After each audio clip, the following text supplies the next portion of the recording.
Welcome to the Bank Marketing Show, the podcast that engages and informs you for success in today's marketplace. It's the show that will make you a better marketer with trends, tactics, and inspiration from experts and industry leaders. If you're wanting to impact your personal success and position your bank as the best choice in your market, you're in the right place. Now let's dive into today's show with your hosts, Chris and Dan. All right, welcome everyone to the Bank Marketing Show. We're glad to have you with us and very excited about our episode today. I'll do a quick handoff here to my co-host, Dan Novalis, and glad to see you, Dan. And Derik, looking forward to visiting with you today. Yeah. Today we've got Derik Sutton. Derik is the Chief Marketing Officer of Autobooks. Welcome, Derik. Hey, thanks for having me, guys. Yeah. So today we're excited. We're going to get into all about small business banking from both sides. So Derik will let you talk about your bio in a second, but to quick intro, you've got lots of experience from working with community banks directly. You spent a bunch of time running product with Banno, and then Jack Henry when it became there, and with Autobooks focuses both on how banks can help small businesses, but then also like materials and things for the small businesses to kind of help them develop better banking relationships as well. So excited to have you. Excited to get into kind of the sales process you talk to banks about, and how small businesses can help think. And I think the main thing is that we'll get into here is if you can help banks help their small business customers, you're going to endear them together and help community banks give those customers a reason to stick with them. So I think this will be a great topic. So let's get into it. Derik, tell us a little bit about Autobooks. Tell us a bit about your experience working with banks. I kind of gave some hints there, but bring us up to where you are today. Yeah. So thanks for having me once again. Really, I feel like Autobooks is almost like this culmination of my life and career in many ways. So Autobooks is a fintech built to help business owners really better connect with their banking relationship. So when we say better connect, it's really helping business owners manage their business from a receivable standpoint, from a cash flow standpoint, from an accounting standpoint, directly with their financial institution. So not having to use a third-party app.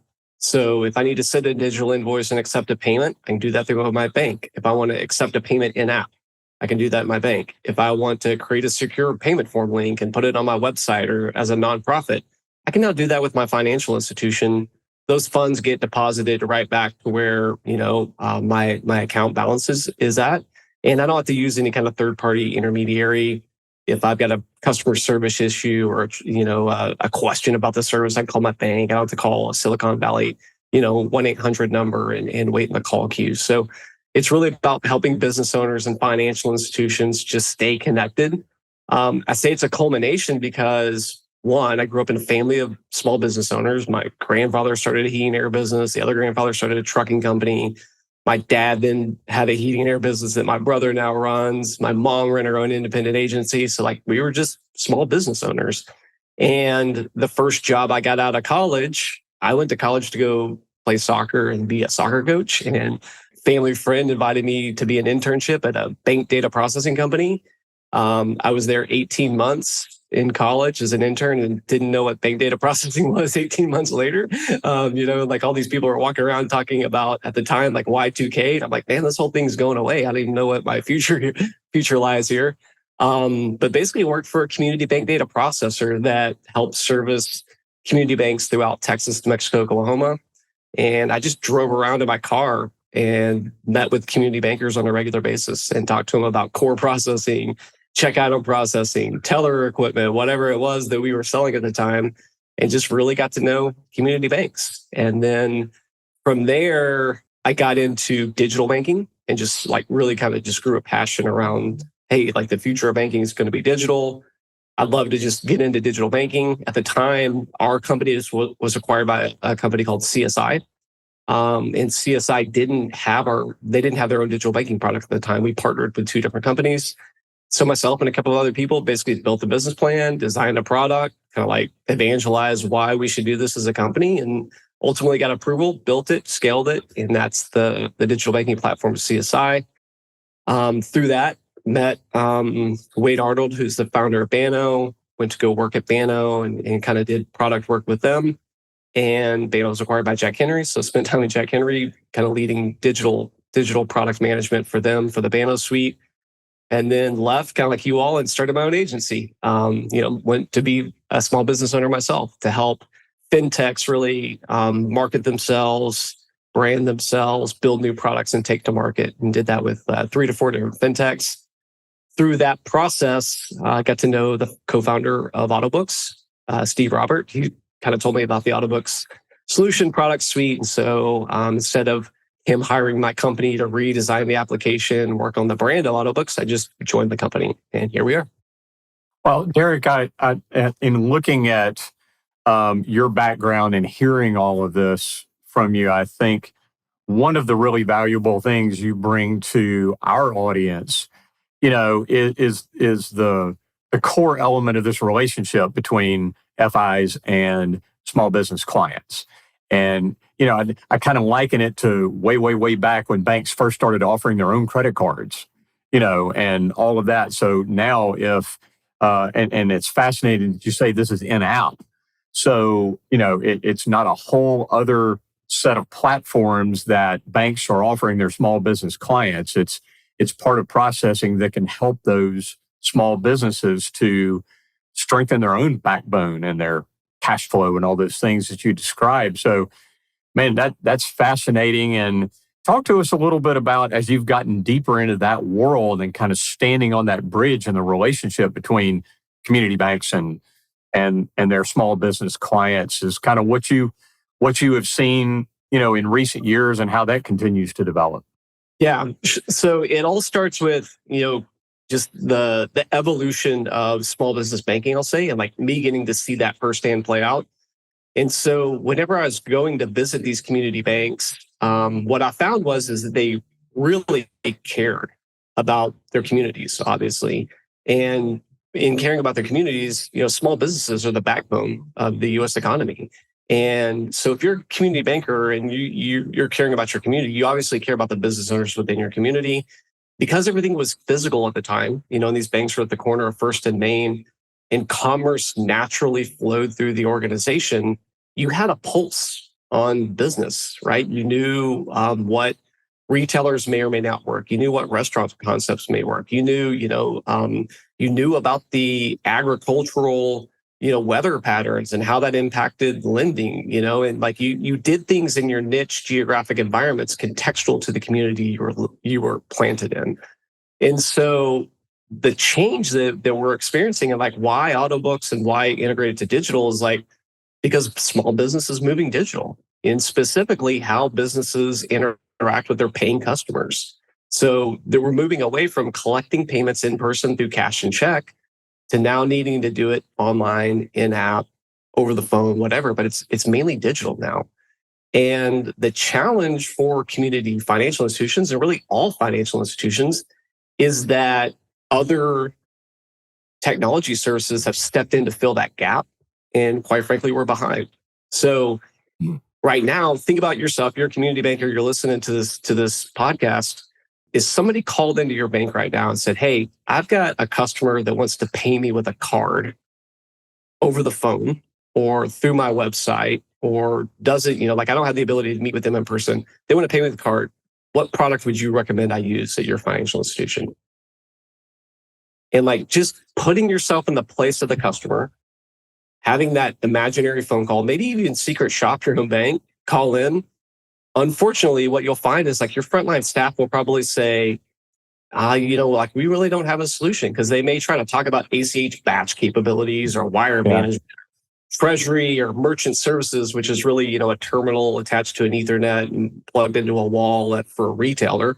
But, it's Joe the landscaper or Sally the consultant. She's like, I don't interact with my customer in person. I'm like doing business out of my truck. I'm doing it out of a home office. And then so the customer service person will inevitably say, like, have you tried Square? Have you tried PayPal?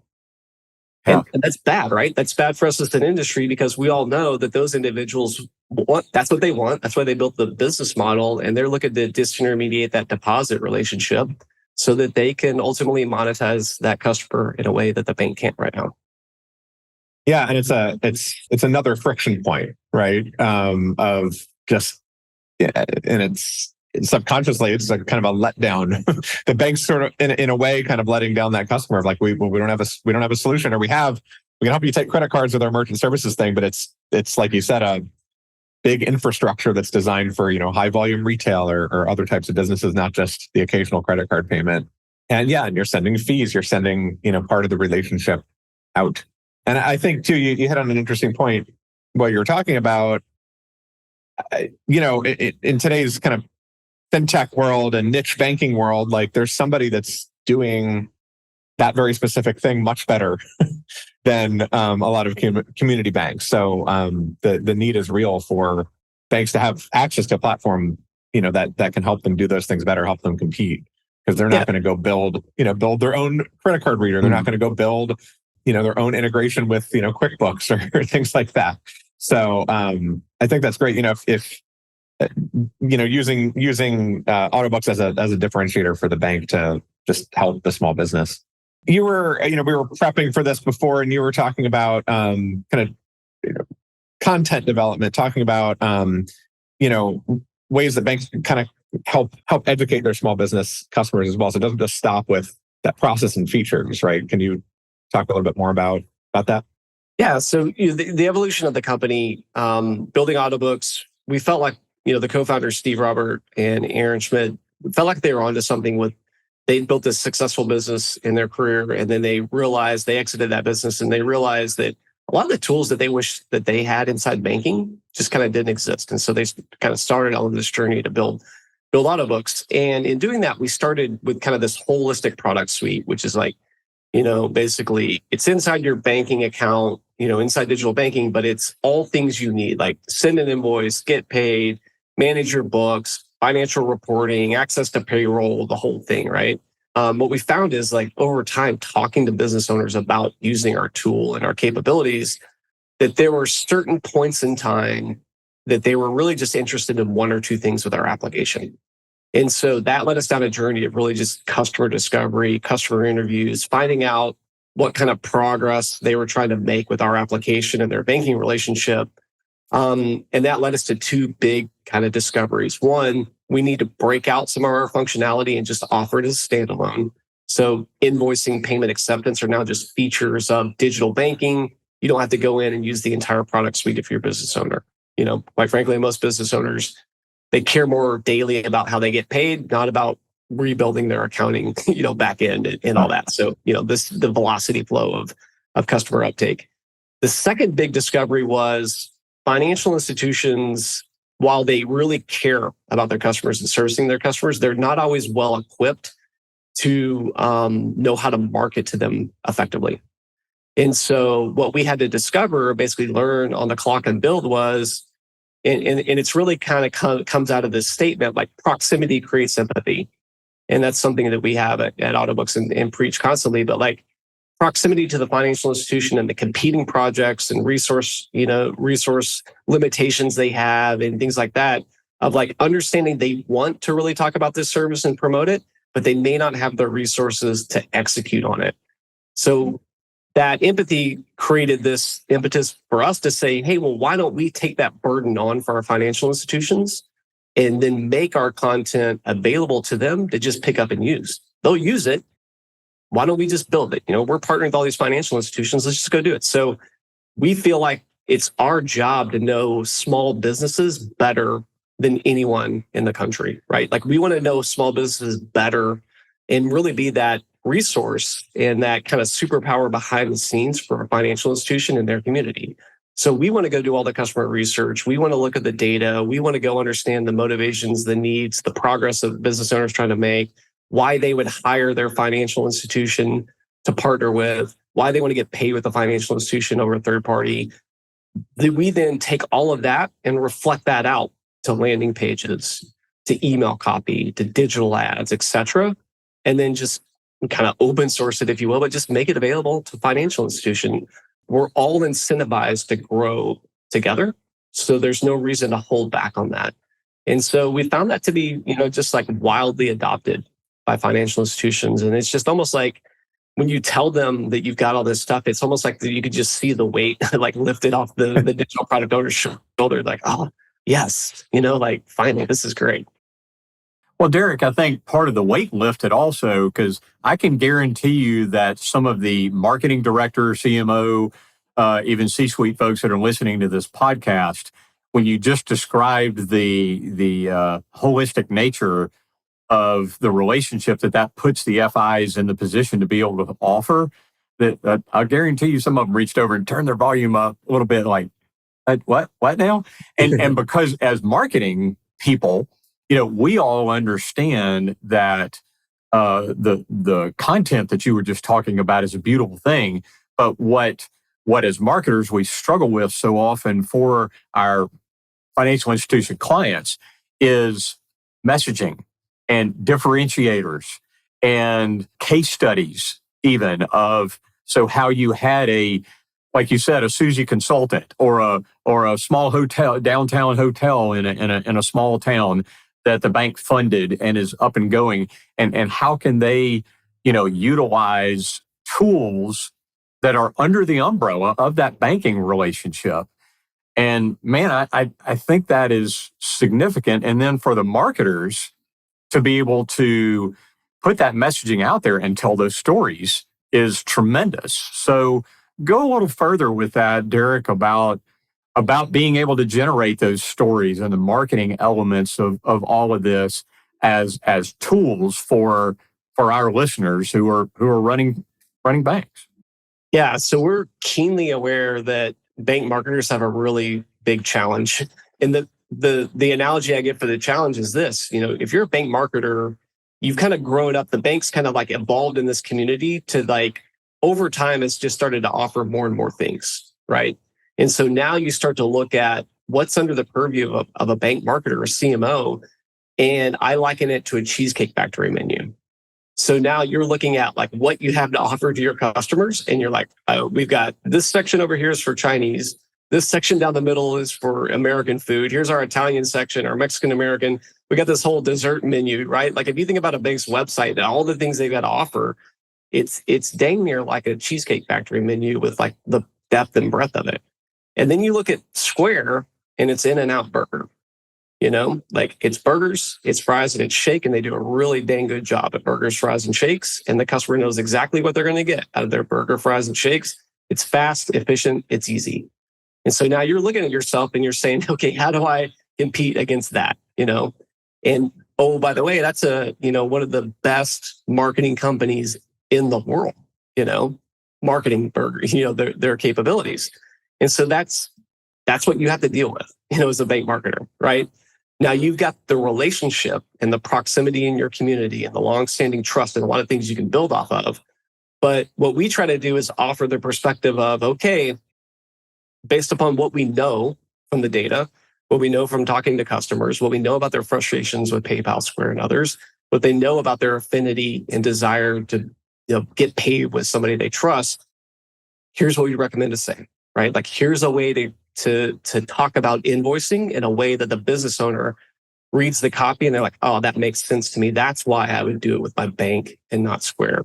Here's some customer examples, right? Here's the benefits you're going to get in doing that. So it's like just hopefully making the job easier for the marketing team to say, here's the content, put it in your machine and you guys run it. If you need us to help you run parts of the machine, we can talk about that. But really, it's like, here's the content, here's the ideas, put it in your machine. But ultimately, my challenge to bankers is like, you have to think, and bank marketers specifically, is the biggest challenge we've got, and I'd love to hear y'all's comment, is like, bank marketing is a little bit too calendar based, if I'm being critical. It's very much like, hey, at the beginning of the year, here's our calendar, here's the seasonal stuff we're going to do. Where does small business banking fit in? Oh, digital banking team, you guys launched this new product. Great. We're going to talk about it 8 months from now on the calendar, right? And I'm always sitting there thinking about, man, my brother's in the cab of a truck right now wanting to get paid by somebody. And he doesn't even know, like my company partnered with his financial institution about invoicing. He doesn't even know it's available from his bank. Like literally this happened because they didn't turn them on. They didn't market it. I'm like, call my brother. I'm like, hey man, like we partnered with our local community bank. Isn't that kind of cool? We're talking about it. He's like, where is it? And he's in the app. Can't find it. Wasn't turned on for his segment. He's a small business owner. Don't know why.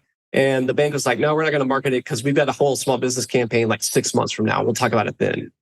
And all I'm thinking about is like, you've got customers in pain right now, and you've got competitors nipping at your heels. Like, come on.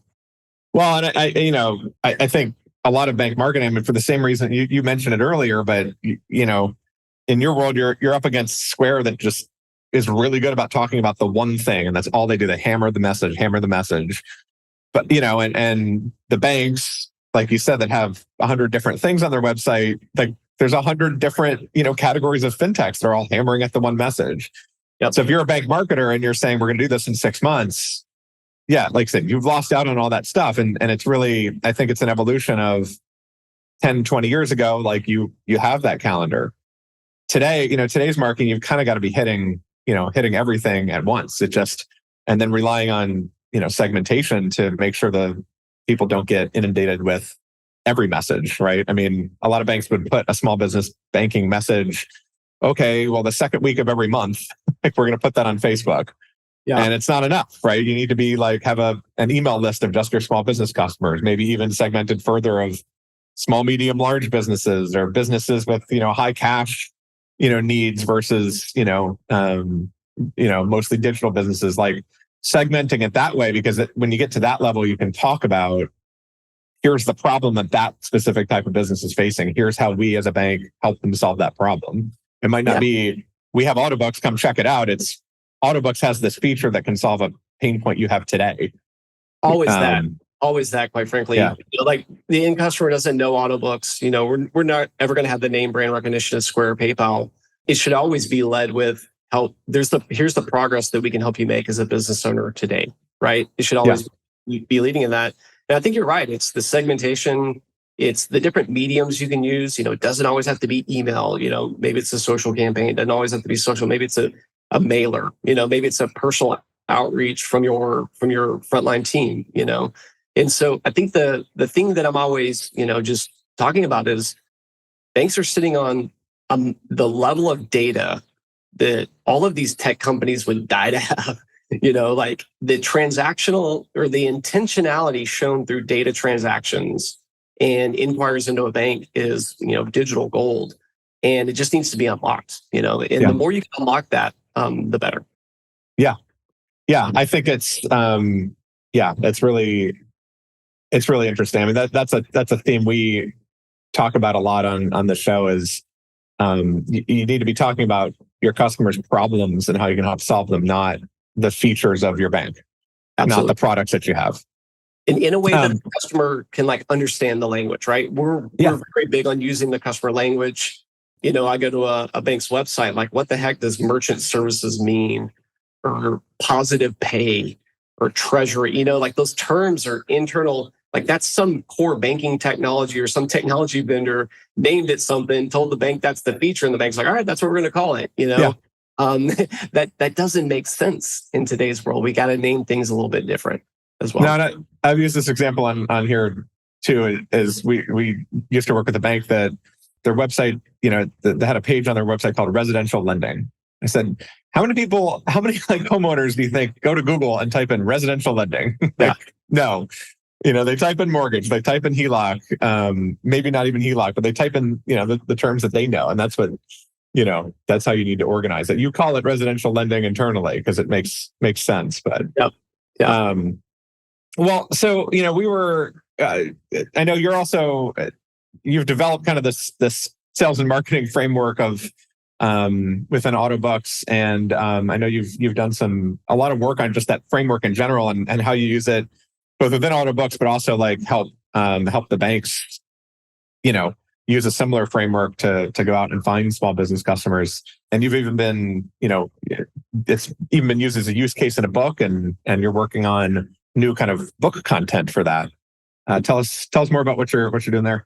Yeah, it all starts from a product development framework that we've used internally called Jobs to be Done. So we're all just kind of aficionados and really practitioners of this product development framework that really helps to understand, like how do you, people talk about innovation or things of that nature, but like how do you really use the progress a customer's trying to make and like their timeline or journey of making progress on deciding about a product or service they're going to adopt into their life and ultimately use it. How do you take their journey and unpack that in a way that helps you understand what others may find is like a similar need? Okay. And then use that to really map and mold what kind of products and services you build. And so a really great resource or book on that was written by Clayton Christensen, Competing Against the Luck. If we want to put that in the show notes or whatever, it is a great book. And so we practiced that as a product development framework for a long time.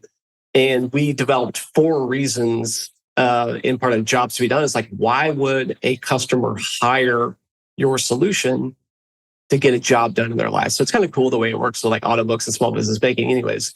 And so like the way we frame it to banks is like, why would a bank or why would a business owner hire your bank to get paid? And it's kind of a cool reframing too, because you think about, we're always thinking about this customers and customer acquisition, but kind of flipping it to the other end and say like, well, why would they hire you? Like what are they trying to do in their life and how do you fit into that to help them make progress? So we have 4 jobs as to why they would hire their bank to get paid. And so we use that for our product development. We also use that for our marketing, right? So those pushes, those pulls, those anxieties, those habits, the language that comes out of that, those interviews and that research helps us understand what to say, how to say it, how to make it relatable. So in doing that from a product standpoint, it kind of just became infected into our organization of how we do work. We then started to work with a guy named Bob Mesta, who helped kind of work with and contribute towards that Competing Against the Luck book that I talked about. He's connected to our company and he came in and said, hey guys, I'm trying to take that same product development framework and like morph it into a sales and like a way that sales and marketing should think as well. Because he's like, I see it in the natural correlation. Mm-hmm. And I use Autobooks as like a test bed or a test case to go do that. And so that's what we did. So over the past couple of years, Bob came in and we kind of built a whole sales and marketing engine around this methodology called demand side selling. And so you could just kind of Google demand side selling. And that's a book, but I think it's a great book for marketers, for salespeople to kind of read. That really helps you understand what I think is like, why do people hire products into their lives? How can you take this level of like first thought of like, when did they first think about even adopting this solution that basically had nothing to do with you as a financial institution? Like what first happened in their life and started them down this journey? And then how did they start to passively look for a solution? So think about, like, if you think about your car, like buying a car, nobody just randomly shows up to a car lot and then starts to make a decision. And you don't start to look at all the features, capabilities, and functionality of car A versus car B. Okay. And that's kind of the way that we sell banking products. What a lot of bank or products in general are sold of like, here's all the features, here's all the benefits, make a decision. But really the decision to start to buy a car starts from something else, right? Some kind of emotional thing. You get pregnant for the first time. You get and you've got to get a kid. And so now the 2-door coupe is no longer a thing, right? Or you have your 3rd kid. And so now it's like, I need to go from 2 rows to 3 rows, right? So all these things of like the first thought of making a different car purchase decision. And before you even get pregnant or have the baby, you're thinking about having the 3rd kid. And so as a dad or a mom, you're thinking naturally like, hey, if we start down this journey of having a 3rd kid, like what's going to change in our life, right? How many bedrooms do we have in our house? How old are the other 2 kids? Can I pass down clothes? What's our car? Like you start to think about all this stuff, right? Then you kind of move into this phase of passive looking, where now you're starting to notice things differently in your life. Whereas you used to be driving on the road and you never noticed the minivan before. Now you start noticing the minivans because you're like, I may have to buy one of those. Which one of these is the best one to look at, right? So now I'm starting to passively be aware of different products and services around me. I then move into a phase of active looking. So like I'm now starting to see more possibilities, right? So now I'm on the website of the different minivan providers, and I'm starting to kind of like, now am I starting to really kind of look at the feature functionality comparisons, but I'm in this state of euphoria where like I'm looking at all the possibilities. I'm not really making any hard trade-offs. Okay. I'm not really considering the cost of this vehicle. And I'm like, man, I think I can do that Yukon Denali, even though it's $85,000 and, versus the minivan. And then you show up in the next phase and it's basically making trade-offs. So you're moving into the deciding phase, and it's then and only then do you actually make the trade-offs. And a lot of the times that stuff can happen just very quickly and in an instant, or it seems like it happens in just an instant, but it actually happens through all these like little micro steps that take place along the way. And then you ultimately use the solution. And so what we're basically doing is we're taking that and we're using that to say, like, how do you sell and market to individuals? And as a fintech company, how do you take that methodology and kind of build a 0 to 1 process of standing up a sales and marketing division that can think in that way, talk in that way, consult with customers in that way, that takes them all the way from first thought through active looking or passive looking, active looking, deciding, and ultimately use. But using hopefully some of the insights we gain in first thought and passive looking to really better illuminate into the customer's mind an idea or possibility about how our app or service or product can help them make progress in their life, all the while to use that as a way to accelerate the whole process, right? So if you can think about just like, if you're thinking something before they're even thinking it and you help it click for them, how much more trust you gain and earn by helping them understand, oh, wow, like they get it, right? Yeah. And now if I use that product, that hits me in the sweet spot because they know exactly what I'm thinking right now. It's interesting. It's interesting you said that too. Sorry, Dan, because I was just thinking about the description of that process, exactly what you were saying, which is kind of greasing the wheels through the marketing funnel. That's right. Right. So it happens. So we've got high touch points, on the marketing funnel. So we mail them a direct mail piece, or they hear it, on an audio ad or see a digital ad or whatever the case may be, and then it's the okay, that kind of, that matches up with the fact that I'm pre-thinking about, needing a good relationship for my small business because I'm not running it out of my garage anymore. I've actually got some employees now. So I need to kind of be legit, not running out of my own personal checkbook anymore. So I'm going to need, or as an example. Yeah. So then it's kind of going, oh, well, looking and seeing, and pre-thinking about those pain points that you talked about, and moving me through that funnel. So I guess that's the marketing funnel perspective for the financial institutions, but also from a marketer standpoint of where we can meet them along that thought journey. So I love that. Sorry, Dan. No. I was going to talk about something similar. Just like, it's so easy to Google. You might be at the early stages of thinking about something, and it's so easy to just Google the final solution and just have something in mind, even if you don't need it for 6 months from now. Like, you've got a 7-8-year-old car. Maybe you think I want to get 10 years out of it, but you are watching ads and it starts super early.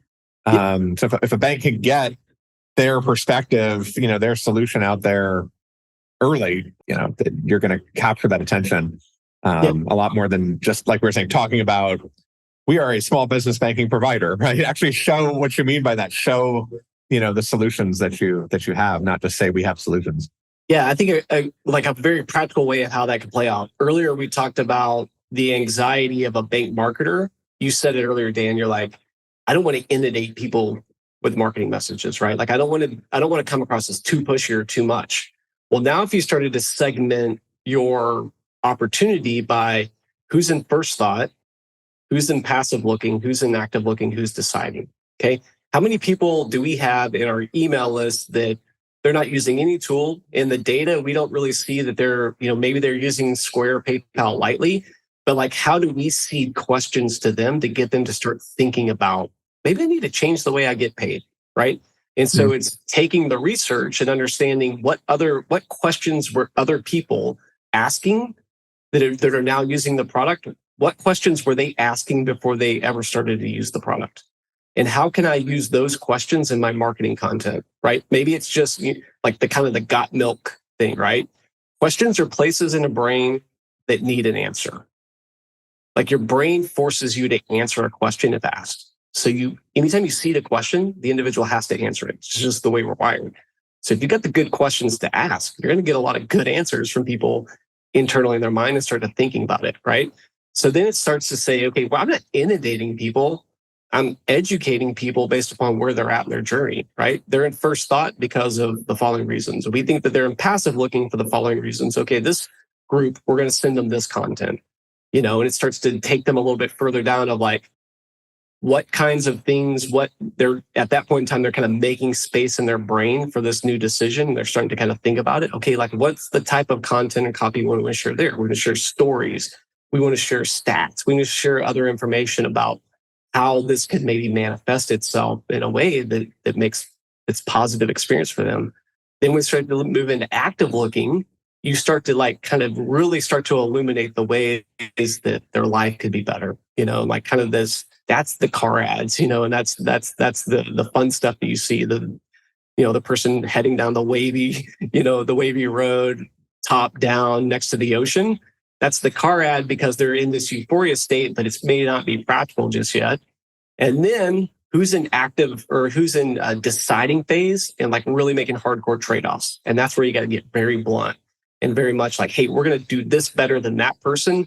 And that's kind of the closing area, if you will. So now you're not inundating your customers with just blanketed feature benefit messaging, one size fits all.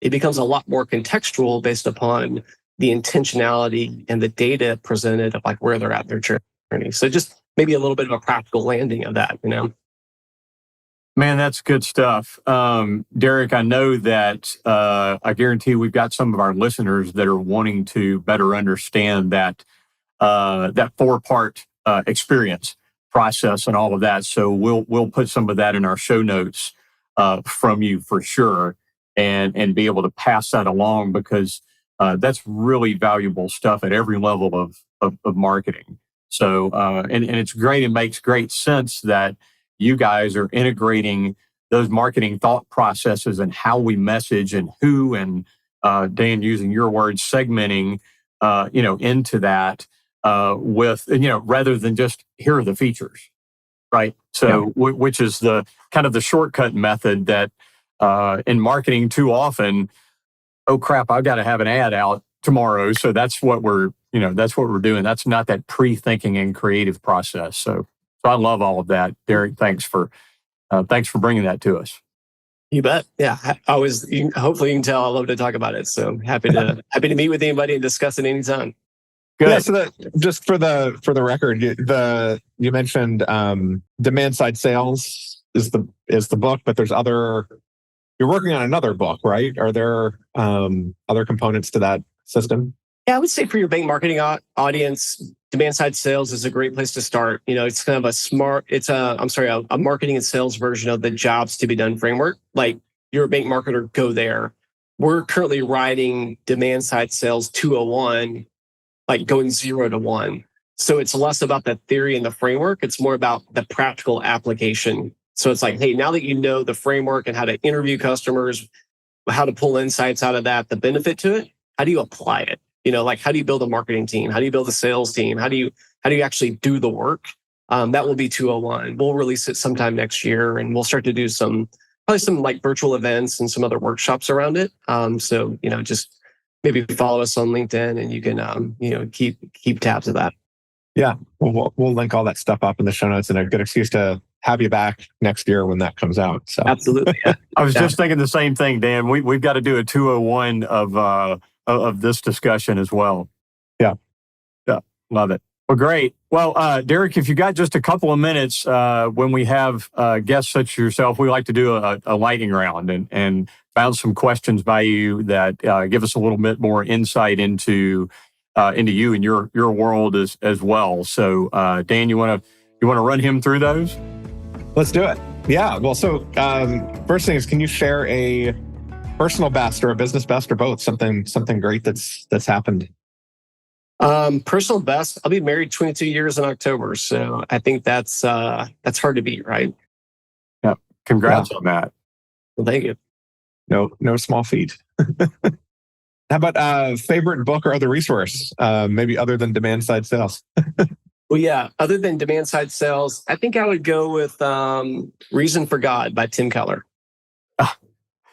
Man, I love that you brought that up. I was actually in a discussion here in my office with that this morning with a friend of mine. And we had a group that went all the way through that. And it was one of the more amazing study processes that our group has ever done. So love that one.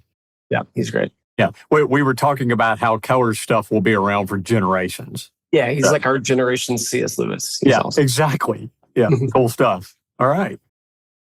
What is the most impactful piece of advice you've ever received? Maybe two. So I love proximity creates empathy. That's just something that's kind of like, get close to the customer, but not only customer, people, right? And understand like where they're at in life and their journey before you make any judgments. And then probably change leads to conflict, which leads to growth. And you can't often get growth without going through the conflict. So change leads to conflict, leads to growth. Flipping that around, what's something you always tell your team or your clients? Proximity creates empathy. That's probably that is the number one thing that we talk about, and even myself, it's like, hey, you haven't talked to enough customers in a while. Like, get on the phone, figure out where they're at, and because ultimately you're working for them. Yeah. I'm jotting that one down too. That's a good sign to have on the wall of the office. Yeah, the guy in our office that developed that has a big sign, and it's actually, it's cool. Well, it's been great having you on. I love this conversation. I'm definitely going to go dive into that book. I think there's, as marketers, like the small business bankers you work with, we're thinking about ways. Hey, how can we help grow our own small businesses? But to do that, we need to help banks grow their business, and it's all related. So I really enjoyed this conversation today.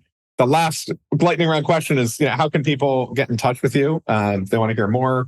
We'll obviously link up to the book, link up to LinkedIn. But how else can what's the best way for people to get pulled into your proximity? Yeah, obviously, if you're a financial institution, we'd love to partner with you at Autobooks. So just autobooks.co, not .com. So .com's locked up into some family trust. It's a long story of tale and woe. We can't get access to it, but autobooks.co. On that, you're going to see how we help business owners on the first page. Up in the upper right-hand corner, it basically says, are you a financial institution? Click here. You click there, and it's all about how we partner with financial institutions. The good news is we make it really simple. We've partnered with the leading digital banking providers in the US market. In many cases, all you got to do is just turn us on inside digital banking, and we become a standard feature of your app. So we're easy to install. And then you can go to autobooks.co/marketing and see all the marketing content we provide for you to go to market and talk about the solutions. So go there. And then on LinkedIn, that's probably where I'm most active, so just LinkedIn.com/Derik Sutton. All right. Man, this has been informative, thought-provoking, and interesting and fun too, Derik. So thanks a whole lot for your time today and for joining us and sharing all this great stuff. You bet. Yeah, thanks for having me. All right.